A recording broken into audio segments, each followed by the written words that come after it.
Well, hello, and hello. Welcome to the Tao Manifesting Tarot, the most unusual tarot reading on the internet or any other place. I've done tarot for over 20 years. In that time, I have discovered through my experience, my point of view, tarot does not predict anything, but it's not meant to. Tarot is the science of potential. We're talking energy.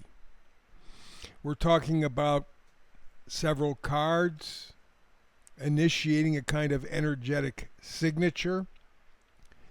And that signature is your kryptonite. It is what leads you to the future.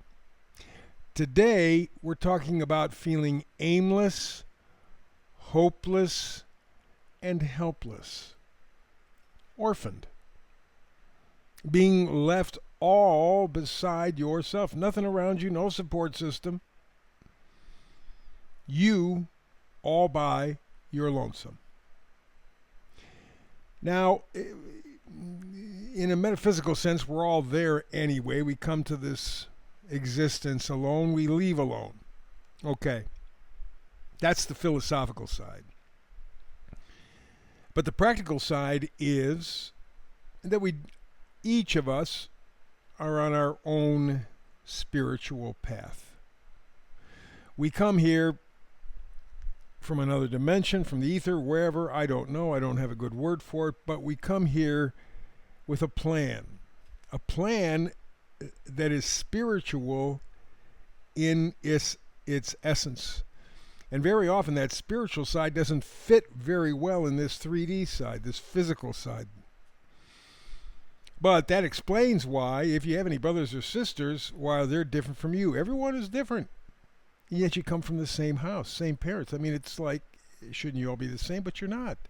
Right from birth, moms get some kind of clue about babies being born. Boy, this is unusual. This is, they're quiet. They're very pushy. They're very, whatever the case may be. And that's from birth. Well, okay. We know that the tarot is the science of potential. It's the kryptonite for you to live your life. But it's not the whole picture. It's the focus of this reading. But as I said, I've done tarot for 20 years. I've done numerology and astrology for 50. And those are the science of cycles. Within cycles, ad nauseum. The difficulty with the astrology is filtering out the message so it makes sense. There are so many parts and pieces. You have a moving wheel with houses expanding and contracting, because the houses are not always the same. If you take a look at the sky, they expand or shrink.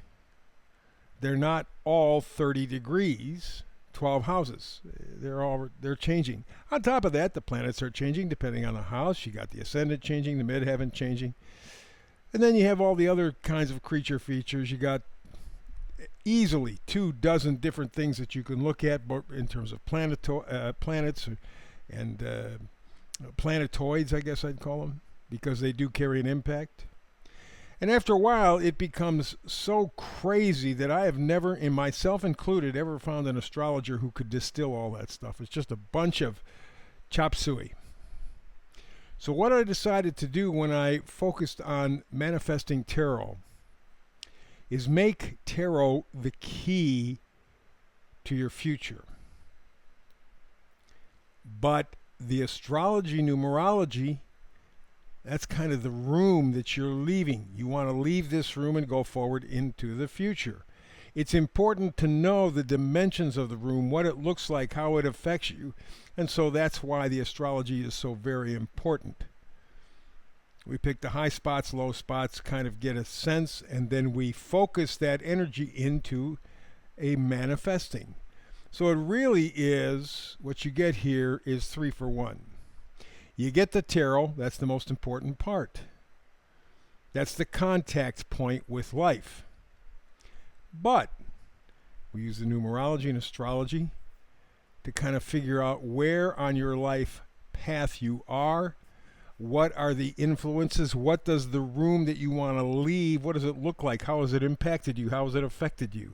or infected you, as the case may be. And right now we're looking at the idea of feeling orphaned, aimless, hopeless, helpless. It's kind of what everybody is feeling to a greater or lesser degree. But while I'm talking about feeling aimless, hopeless, and helpless, again, we go back to the astrology and say, ooh, but there is a reason for this. It's not like you're losing your mind. Let's go to the astrologic, the karmic deja vu. As I said, I bring in astrology. It comes in from different angles and different places and situations throughout the reading, but what I basically do is try to link up frequencies, link up feelings. For example, I constantly refer to the fact that we had two planets, Pluto and Uranus, in about the same positions they are right now,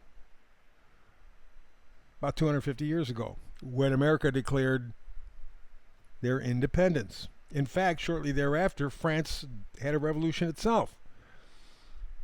And that came from Pluto, the planet of evolution, and Uranus, the planet of revolution. And those two combining together really created this push. Well, 250 years later, because it takes 250 years for Pluto to go around the solar system, Uranus has been around several times, and the two catch up, and here we are right now. They're in pretty much the same degree off or so, but essentially where they were back in 1776. And look where we are. Revolution, evolution, all across the planet.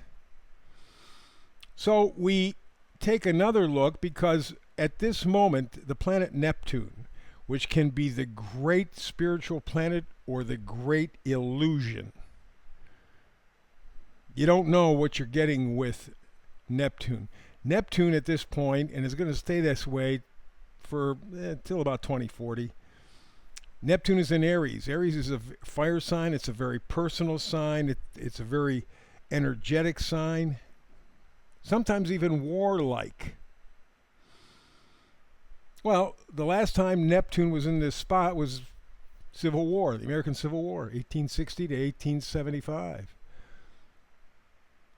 Neptune just walked into Aries this year, so it'll stick around till about 2040. So we are, in essence, repeating the energy from the American Civil War, but we're doing it on a worldwide basis. You see all over the place. In Europe, people are unhappy. In the Middle East, people are unhappy. Canada, you got 4 provinces that are thinking of walking away from the Confederation. We got here in the States, we got people all upset. And in fact, there is talk about some states leaving or being divided, subdivided, people breaking away in state. I mean, it's just, we're at that stage. And it makes it very uncomfortable and makes you feel more alone than ever. So you wonder why you're feeling like an orphan, aimless, hopeless, and helpless. It's because we are in that transition. That's where we are. Civil War was the last time Neptune was in Aries. It is now in Aries, going to stick around till about 2040. So you got the energy. You're seeing what's happening. This time around, there will be some emancipation, just like there was back in the Civil War. But this time, I think, on a much larger basis. This will be humanity looking for emancipation. In fact, a good friend of mine, Mike Adams, runs a site called Natural News. He has an article, you can see it on your screen. 23andMe declares bankruptcy. What they're going to do is sell your genetic data to China, Russia, Big Pharma, law enforcement, health insurance companies. They can use your genetic profile to double your health insurance rates or even cancel a policy if they want to. They have all kinds of control. Maybe 23andMe never intended to be a success, just to collect data, which is the same as gold in this technological world. And now that they've declared they're bankrupt, well, they're going to get money back. China, Big Pharma, health insurance companies, Russia. Doesn't make any difference. Israel, they're all going to take whatever they can get, and 23andMe is going to get rich. And as human beings, we are going to be even less valued. We're going to feel more like orphans. That's the game. And so, if Neptune in Aries, the last time was during the American Civil War,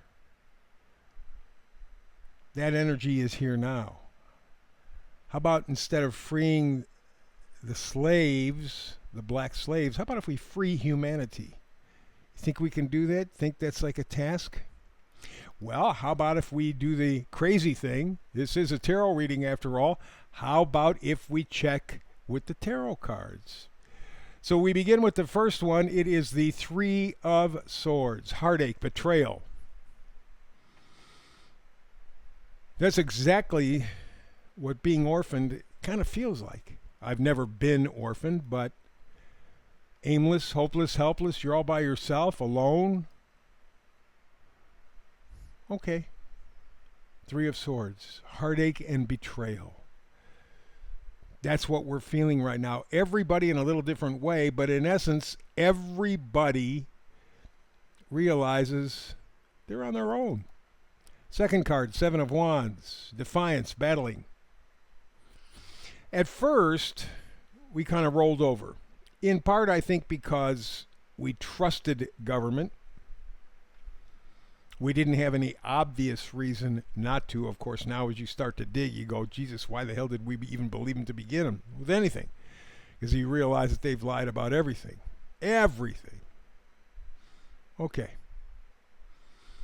So, defiance, battling. We have decided instead to roll over. It was the COVID thing a few years back that got people to start to wake up. They're not there entirely yet, but they're beginning to wake up and go, whoa, I'm all by myself. I am an orphan. I shouldn't be, but that's what I am. Third card is the Three of Wands. It's pursuing the unknown. You realize now you've been stabbed in the back. You've been crushed. You've been just torn apart, ripped apart, valueless, worthless. And after a little while, we're beginning to stand up, fight back. Now, the problem with the idea, while that all sounds very good and very entertaining and all the rest of that, it's very confusing because it's the Three of Wands. We're reaching for the unknown. Yes, I want something better. Yes, I want to feel connected. Yes, I want a life with purpose and meaning. But how the hell am I going to get there? I'm all by myself. So it really does complicate an issue pretty much. And again, you know, here we go back to the idea of aimless, hopeless, and helpless. You are orphaned. It's just that you're finally beginning to be aware. It's a painful realization. But you can do it. I got faith in you. You can do it. The energy is here. Step forward into the unknown. Find yourself. Don't be aimless, hopeless, and helpless anymore. It's your choice. Choose wisely. That's it. Life is short, no rewinds. Time is fast, no replays. We is done for the day. As always, please like and subscribe. There's a hell of a battle going on right now on the internet. Very quiet, but they're taking sites down, they're taking likes down, they're taking subscribes down, they're playing with the numbers. It's all about numbers, it's analytics. Not about you and me, not about people, it's about numbers. So the only way to fight back is if you are kind enough to like and subscribe. I appreciate it. Back here tomorrow with another Tau manifested reading. I hope you're here with me. You're the one that makes it worthwhile. Between now and the next time you and I get together and manifest tarot, peace and blessings.